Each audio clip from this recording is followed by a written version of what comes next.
جس کے لیے مولانا عبیداللہ سندھی کو نے افغانستان بھیجا اور ان کے وہاں تعلقات قائم ہو گئے. وہاں ایک دیوبند کے قاضی تھے جو قاضی عبدالرازق کے نام سے عبدالرزاق کے نام سے جانے جاتے تھے. ان کے تعلقات تھے. انہوں نے ان کو امیر حبیب اللہ تک پہنچایا. یہ واقعہ 1915 کا یعنی آج سے 110 سال پہلے کا تعلق ہے. ہمارا یہ تعلق آزادی وطن کے سلسلے کے اندر ہے جس کے وہاں جماعت حکومت قائم کی گئی مہاراجا پرتاپ نے. اس کے بعد مولانا عبداللہ صاحب, اس کے بعد مولانا عبیداللہ سندھی اس کے وزیر خارجہ بنے ہیں. میں یہ سمجھتا ہوں کہ انہوں نے ہندوستان کے اندر ایک ایسی حکومت جو ساری دنیا کے اندر یہ کہتی تھی کہ ہماری حکومت میں سورج غروب نہیں کرتا, ہمارے اکابر نے اس کا مقابلہ کیا, ان کو دھول چٹائی اور ان سے ملک کو آزاد کرایا. میں یہ سمجھتا ہوں کہ افغانستان کے علماء اور طالبان کے خاص طریقے پر حکومت وہ دارالعلوم دیوبند کے طلبا اور پڑھے ہوئے لوگوں سے پڑھی ہوئی حکومتیں, چاہے وہ مولانا بجنوری ہو, چاہے مولانا محمد شفیع صاحب ہو, چاہے وہ مولانا عبدالحق صاحب مولانا خٹک ہو, جو ہندوستان کے ہمارے علماء کا طریقہ تھا جو اس کے مقابلے کے اندر محاذ کی طرح پڑھے تھے, آپ نے اسی طریقے کو اختیار کر کے دنیا کی دو حکومتیں, چاہے وہ روس کی حکومت ہو چاہے امریکہ کی حکومت ہو, آپ نے ان دونوں کو دھول چٹائی ہے اور اپنے ملک کو ان سے آزاد کرایا.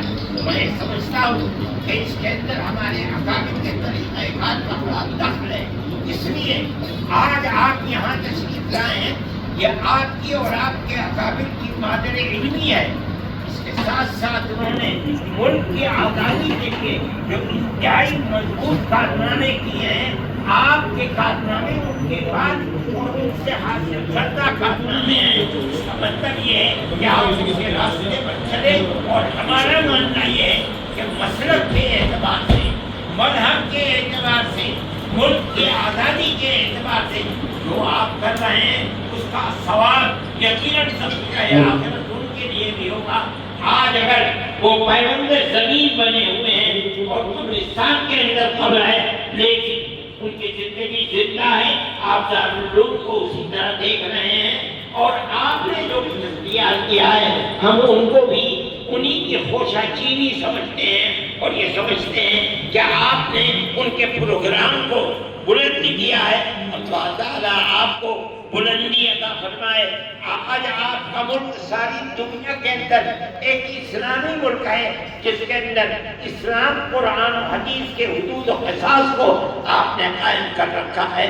ہماری یہ دعا ہے کہ اللہ ملک کو ترقی دے, اور جس سیاسی جذبے کو آپ نے زندہ کیا ہے آپ کو اللہ تعالیٰ اس جذبے کے اندر قوت عطا فرمائے, اور اسی طرح ایک اسلامی ریاست سارے ملک کے اندر دوسرے مسلمانوں کی ریاستوں کے لیے ایک طریقہ کار ثابت ہو سکے. اور جو آپ کے ارد گرد کی ریاستیں ہیں, تاجکستان ہے, ازبکستان ہے, پاکستان ہے, اور روس کی چھوٹی چھوٹی ریاستیں, وہ بھی اسلامی نظام کے اسی طریقہ کار کو خدا کرے قائم و دائم کر سکیں. اس طرح اسلام زندہ و جاوید رہے, بول بالا ہو. میں انہی کلمات کے ساتھ آپ کی تشریف آوری کا شکریہ ادا کرتا ہوں. میں یہ سمجھتا ہوں کہ وہ تحریک جو آزادی وطن کی چلی تھی وہ دارالعلوم کی اسی سرزمین سے چلی تھی, افغانستان تک پہنچی, آپ نے اسے اختیار کیا. آج اپنی مادر علمی کے اندر گویا کہ آپ مادر وطن کے اندر بیٹھے ہیں. ہمارے دل اس سے خوش ہیں, آپ جس جذبے کو دیکھ رہے ہیں یہ اسی خوشی کا جذبہ ہے. اللہ آپ کو خیر و عافیت کے ساتھ لے جائیں. دارالعلوم کی طرف سے آپ بھی سلام قبول کریں, اور میں کہتا ہوں کہ آپ امیر المومنین کو بھی ہمارے جذبے کو پیش کریں اور ہمارا سلام پیش کریں. وآخر دعوانا الحمدللہ رب العالمین.